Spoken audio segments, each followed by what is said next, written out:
नमस्कार मित्रांनो, लग्नानंतर होईलच प्रेम या मालिकेचा धमाकेदार प्रोमो समोर आलेला आहे आणि त्या प्रोमोमध्ये आपल्या सगळ्यांच्या डोळ्यात पाणी नक्कीच येणार आहे. तर मित्रांनो, आपल्या सगळ्यांना माहित आहे की जीवा आणि नंदिनीने आनंद निवास वाचवण्यासाठी काय काय नाही केलं. लिलाव झाला, केस लढले, सगळं काही त्याने केलं आणि फायनली 10 करोडला जीवाने तो आनंद निवास मिळवलाच. आणि तो आनंद निवास मिळवला त्याने इतक्या मेहनतीने मिळवला. त्याने पैसे 10 करोड दिले आणि त्यानंतर मिळवला. पण सगळ्यांनाच प्रश्न होता की याने 10 करोड आणले कुठून? सगळ्यांना म्हणजे कुणाला, की आपल्या प्रेक्षकांना आणि नंदिनीला. कारण की जीवा नंदिनीलाच फक्त ही माहिती आहे, घरात कुणालाच माहित नाहीये काही गोष्टी. तर मित्रांनो, आता आपल्या सगळ्यांना प्रश्न होता की काय केलं जीवाने, नेमकं कुठून आणले असतील इतके पैसे? हे सगळं सगळ्यांच्या मनात चाललेलं होतं.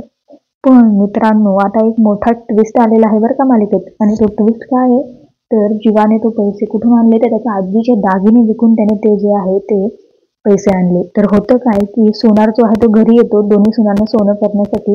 आणि मित्रांनो, अशातच जे आहे ते सोनार म्हणतो की तुमच्या मुलाने जे आहे ते मध्ये एक गहाण ठेवलाय माझ्याकडे दागिना, असं म्हणत असतो. तर आता हे समजल्यानंतर विक्रांत आणि दामिनी म्हणतात की कुठला दागिना?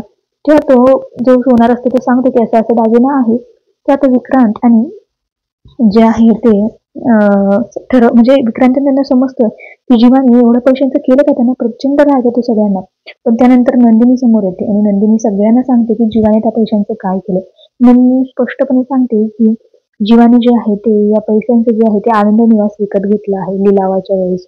आता हे ऐकल्यानंतर सगळ्यांना खूप प्राऊड फील होतं. पण त्याने जे आहे ते इतकं पैसे घातले ना, त्यामुळे थोडे वेळ सगळे जणांना हे वाटत असतं की बाबा इतके पैसे कसं हे करायचे वगैरे वगैरे, दागिना कसा सोडवायचा, सगळं सगळ्यांच्या मनात चाललेलं असतं. पण तरीही मित्रांनो, घरचे सगळे त्याच्यावर प्राऊड फील करत असतात, कारण की त्याने त्याच्या बायकोसाठी जे आहे ते एक स्टँड घेतलेला असतो. आणि त्याचमुळे जे आहे ते विक्रांत देखील काहीच म्हणत नाही, तो देखील खूप हॅपी असतो. तर मित्रांनो, तुम्ही ही मालिका पाहताय का? मालिका तुम्हाला आवडते का? ते कमेंटमध्ये कळवायला विसरू नका. धन्यवाद.